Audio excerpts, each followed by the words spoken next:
Taking care of senior and older adults can be intimidating and overwhelming, but fortunately, Agewise Colorado is working to provide a roadmap to connect individuals and families to helpful resources that can ease the complexities, challenges, and stresses of aging issues.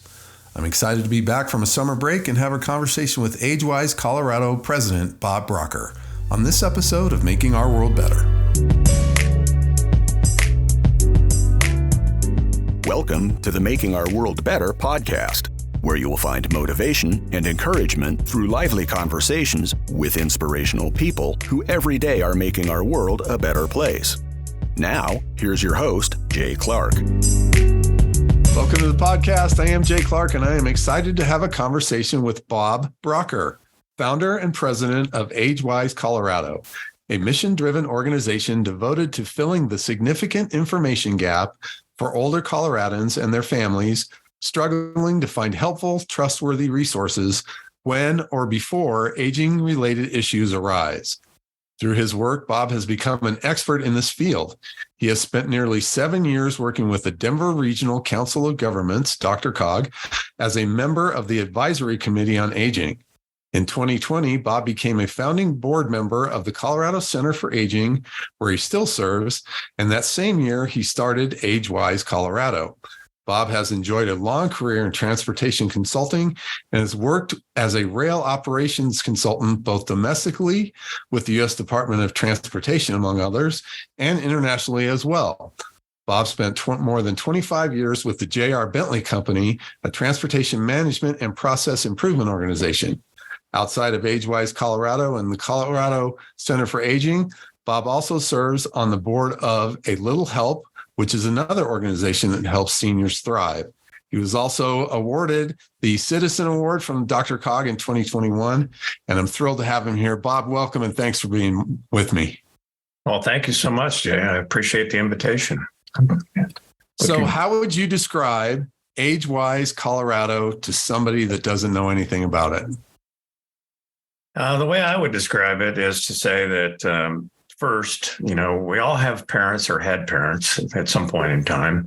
And so a lot of those parents and grandparents and other family members find themselves in a situation over time where they might need a little help with some aspect of their lives.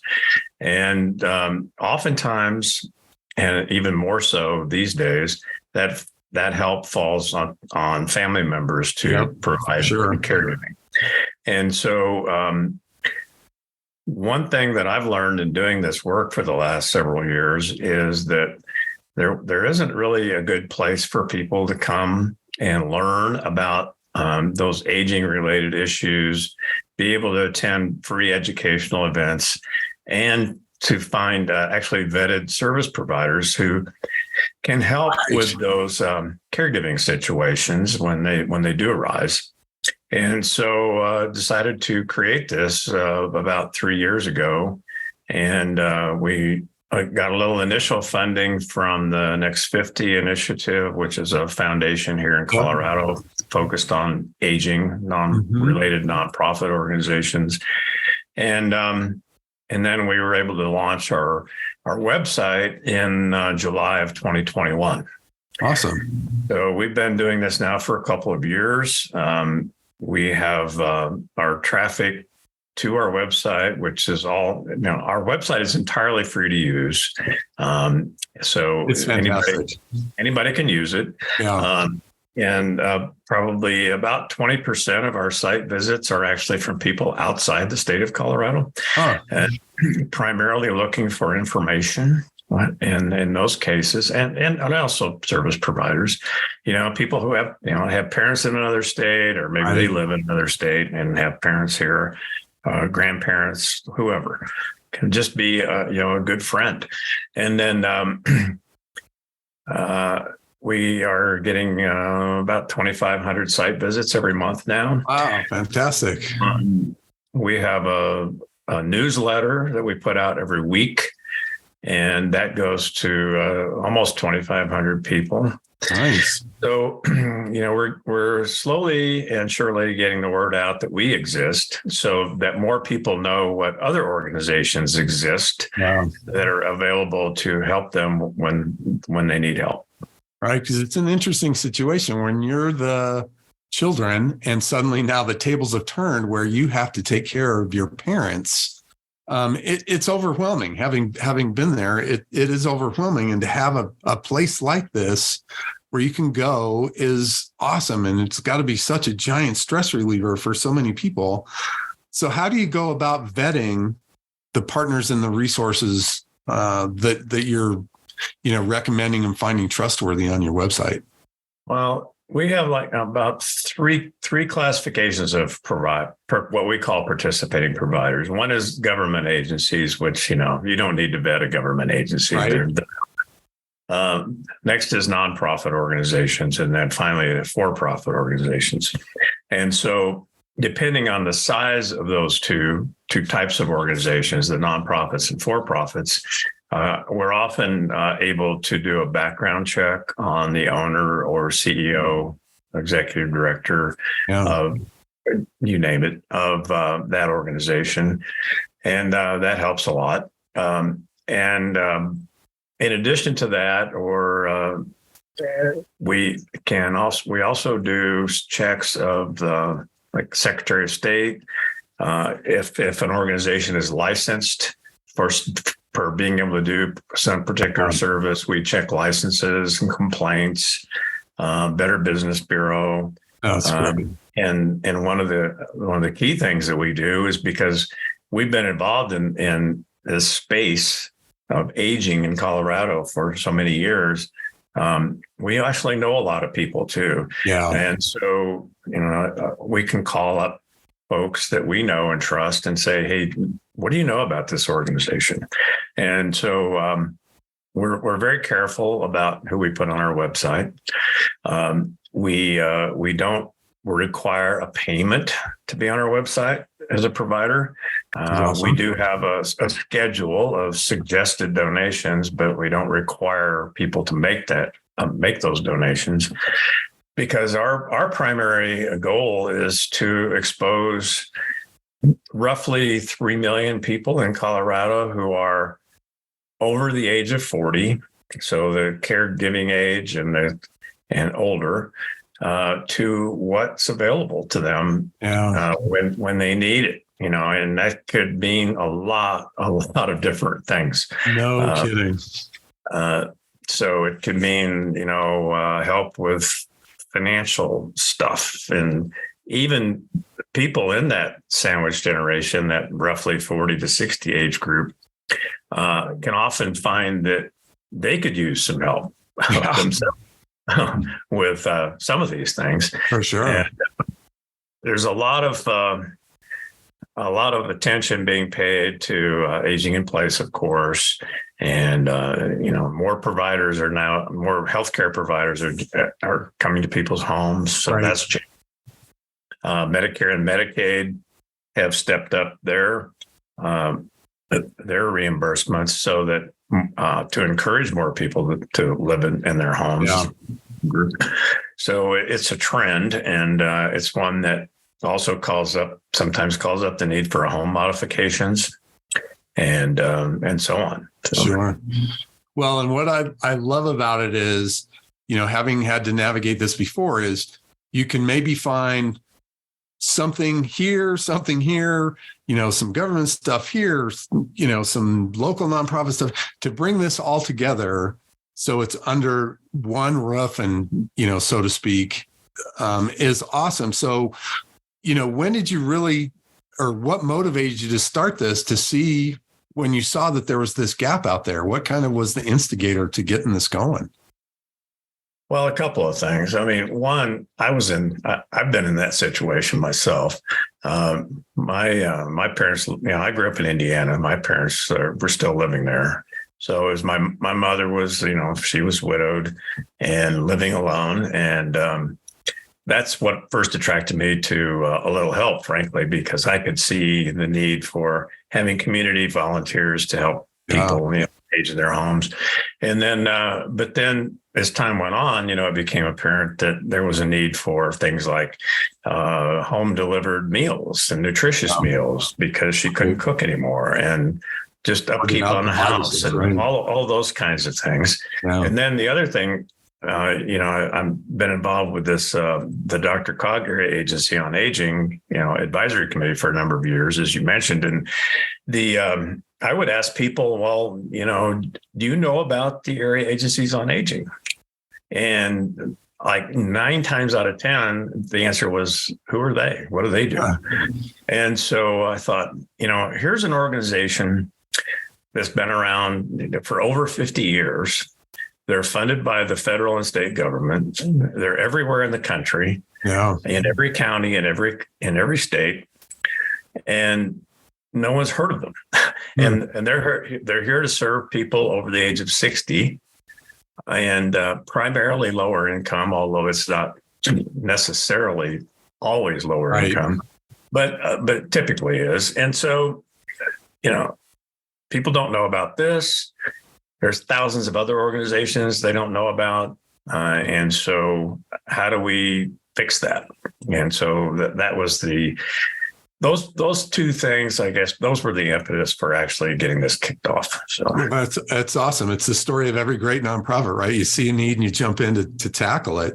And, one of the super interesting things I saw on your website is now, Colorado adults ages 65 and older and people over 60 now exceeds that of people under 18, which I think what that really translates and what that says to me is that these issues of aging are going to impact, more than just the senior and older adult population, but the families and the younger people as well. Is that right? Oh, very much so. And it's also impacting, and this is a point that I try to make too with employers is, you have employees in that sandwich generation, which most employers do. Yep. And they need to know that we exist. Right. Because they're the ones that, get thrown into these situations. Plus, over time, somewhere between 20 and 25% of all adult children will become a caregiver for an older family member. 1 in 4. Wow. And it's like a lottery because you don't know what it's going to be. Right. And it can happen overnight. So, it's like everything looks good. Then something happens and it's not so good. So you've got to, step in and try to help. And there is no owner's manual for that, is there? No. And exactly. And we're kind of trying to provide at least part of it. Now there is. Right. Now there is. That's a good way to say it. And so that's what we're all about. I mean, we know these situations are going to continue to occur, and how do we best deal with them? And then also on the employer side, we already know too that I've talked to people who have had to quit their jobs. I was going to say. To become a caregiver for their family member, and or reduce their hours and so on. And we also know from a couple of surveys that have been done that the out-of-pocket cost for being a family caregiver for an older person averages about $8,000 a year. Wow. And that doesn't include lost wages, lost contributions to retirement plans and so on. And it also, and I saw this with my parents too, is once you become a caregiver, your own health starts to decline. Right. Because you neglect, because you're giving to other people. Yeah. And it's stress, stress is something that a lot of people just ignore, but it's going to get you anyway, whether you know it or not. For sure. Yeah. Interesting. So when you talk about these networks of resources out there and, you guys are bringing this all together, which is awesome, because what do you think are really some soft spots that folks might really need to be aware of in dealing with these issues that, Agewise Colorado is helping to solve? Well, we have 11 categories of service providers on our website. Wow. And so if you go to our website, which I would encourage anybody who's listening to this to do that. Me too. agewisecolorado.org. Make sure it's agewisecolorado.org. And then, you'll see those 11 categories of providers. And if you click on any one of those, you get a drop down of subcategories. And you can also search on area of the state, that you're interested in, or, a type of provider that you're interested in. And the website is laid out really well, and it's pretty easy to find stuff. Some of the areas that I see a lot of attention being paid are related to end of life, dementia, Alzheimer's, geriatric care, geriatric healthcare providers, home modifications, related to fall prevention. Right. We all have heard, and we know that falling is one of the worst things that can happen to an older adult. Yep. And then, being help with signing up for Medicare and Medicaid. It's complicated, isn't it? Medicaid's actually worse than Medicare. And so there are people who help with that. Some, and they don't charge for what they do. So people need to know about them. Right. The whole area of end of life planning, and do you have a will? I mean, unfortunately, many people don't have a will, and some people need an estate plan as well. And that helps everybody, including heirs.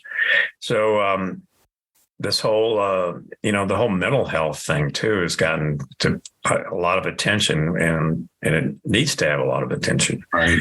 So I think what I'm seeing, at least with our culture, is that mental health is slowly being something that people can talk about. Yeah. Because you can't disassociate mental health from physical health. I mean, no, and the trauma of having to deal with a sick parent, or traumatic event like a fall, or like you say, something happens overnight. Now you're a caregiver.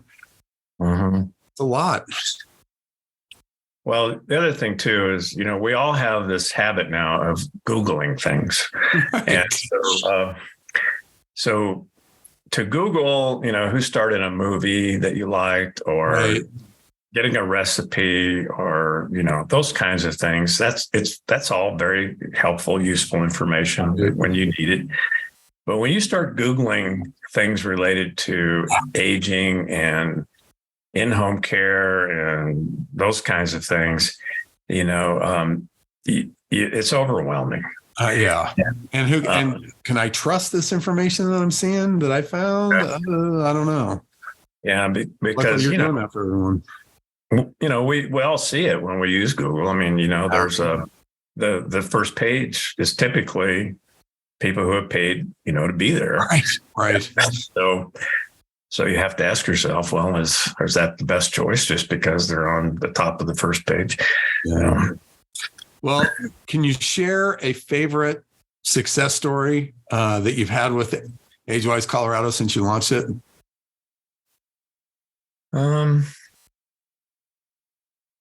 Well, we had one person that wrote us a note and said, "You saved my life." Wow. Say that's a success. Yeah. I don't know how we did that. But that's what she said. Fantastic. And we've had a few others, written in and said, I wish I'd have known about your organization. This came from, an adult child, but I wish I'd known about your organization 6 months ago. It would have saved me a huge amount of time and energy. So it's things like that we know are happening every day. Yeah. And we don't always hear about them, but we know they're out there. That's awesome. Well, Agewise Colorado is a nonprofit, but you and I both know that's just a tax code.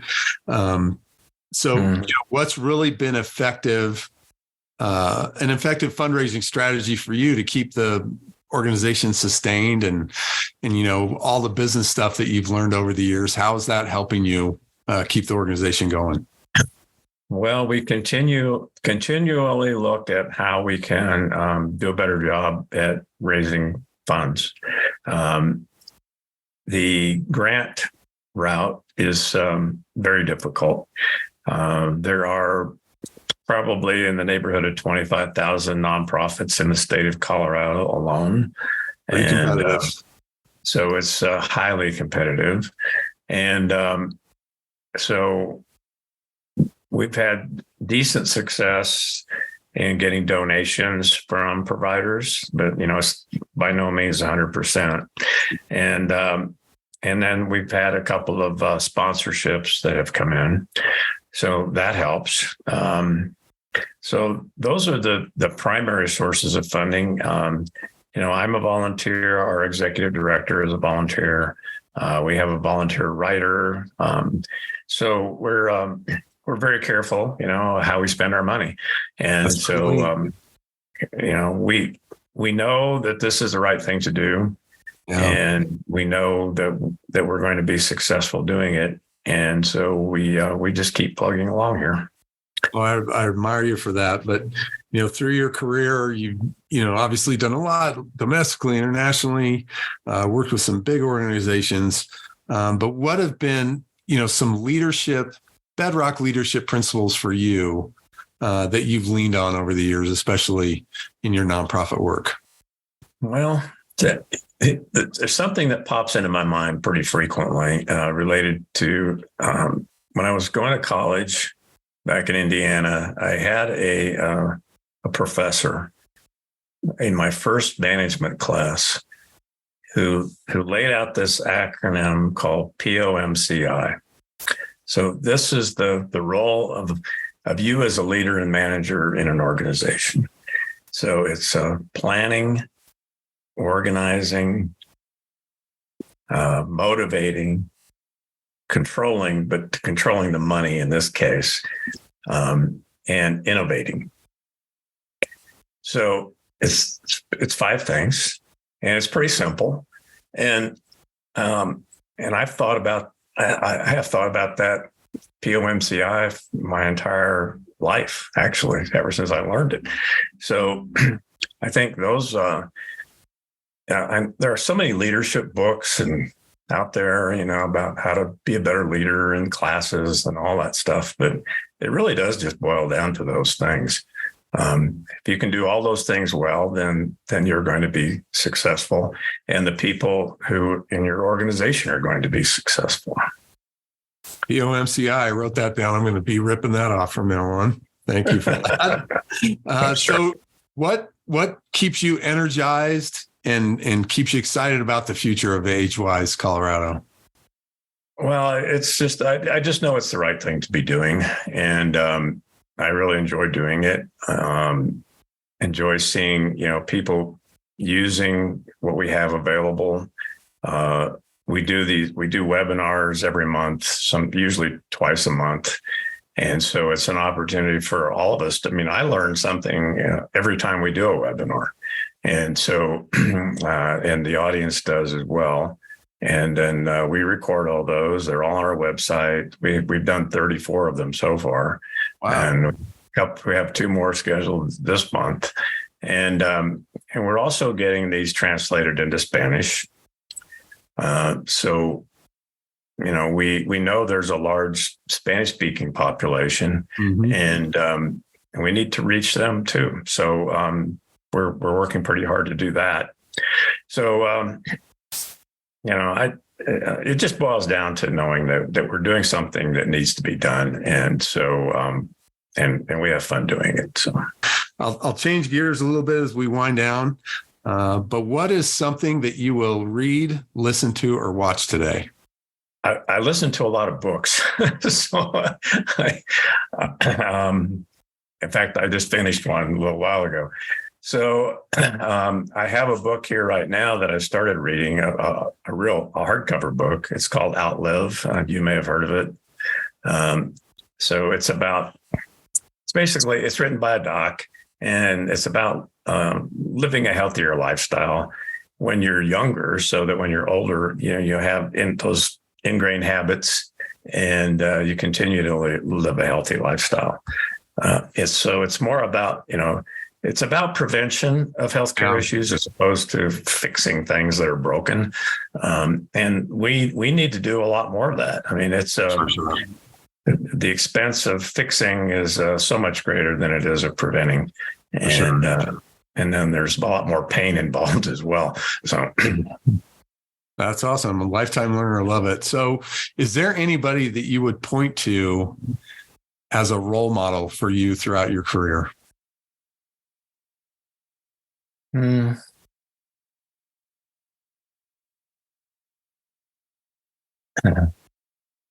Yeah, probably so. I think my mother actually, she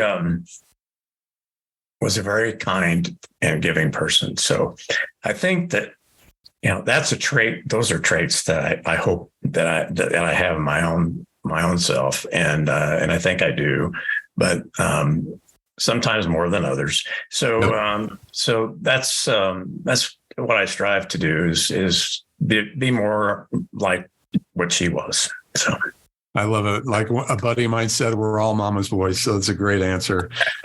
Other than Agewise Colorado, is there an organization out there? I know you're on a few boards and everything else, but are there any organizations out there that you really admire the work they're doing or want to give a shout out to?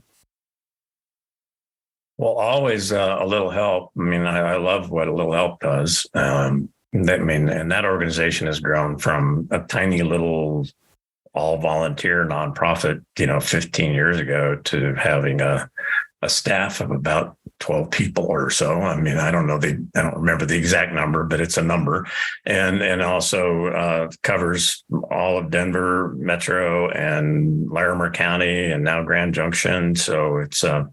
It's just being able to serve more people who obviously need to be served. Yeah. And so that's definitely one organization. And then I think that anybody who's doing advocacy work particularly at the state level, I mean, it's hard to have much influence at the federal level unless you spend a lot of time in DC. Right. But people who are doing work in advocacy here for the state for older adult issues, most definitely. So, AARP does a lot of that. Colorado Center for Aging, which used to be called the Colorado Senior Lobby, and now the government committee, which is called the Colorado Commission on Aging. So, and there are others as well, but those are the ones that come to mind. And so that kind of work is really important because, as you mentioned earlier, our demographics are tilting very much to an aging population, and we business as usual is just not going to work. Right. So we have to make some changes. Yep, for sure. Yeah. And my last one, we kind of mentioned it earlier, but what's the best way for somebody to find you and learn more about Agewise Colorado? Well, the best way is to just go on the internet and put in agewisecolorado.org, and that'll take you to our website. And from there, I highly recommend spending 15 minutes and just navigating around the website, learning what's there. And then once you know what's there, go back and find those things that really interest you to do the most. Absolutely check out. We have over 150 informational articles that have all been written here in the state of Colorado. These are not things that we pulled off some website somewhere. That's awesome. We have a great volunteer writer who contributes very heavily. And look at these webinars. There's some really great information on the webinars. And every single one of those has the people who speak on those, the panelists, are also from among our providers that are listed on our website. So they're the experts in that, whatever field that is. So, it's there for you to use. Yep. If you don't use it, it's just a loss. That's all. Wow. I have got you bookmarked for sure. We will put all that in the show notes so people will have an easier time finding you. Bob, I'm grateful for your time. It's so great to learn about what you guys are doing. Keep up the great work. All right. Well, thanks so much, Jay. I appreciate being here, and it's been a real pleasure. Thank you. Thanks for listening, and thanks to Bob for his work and devotion to helping the ever-growing aging population. This podcast has been brought to you by JC Charity Services. Running a nonprofit is hard, and if you'd like to learn how we can bolster your efforts and help your team reach its goals, I'd love to have a conversation with you. You can find me at makingourworldbetter.com. To learn more about Agewise Colorado, visit their website at agewisecolorado.org. Check the show notes for links, and if you enjoyed this podcast, we'd be grateful if you'd share it with a friend. Until next time, I hope you're inspired to find a way to make our world better.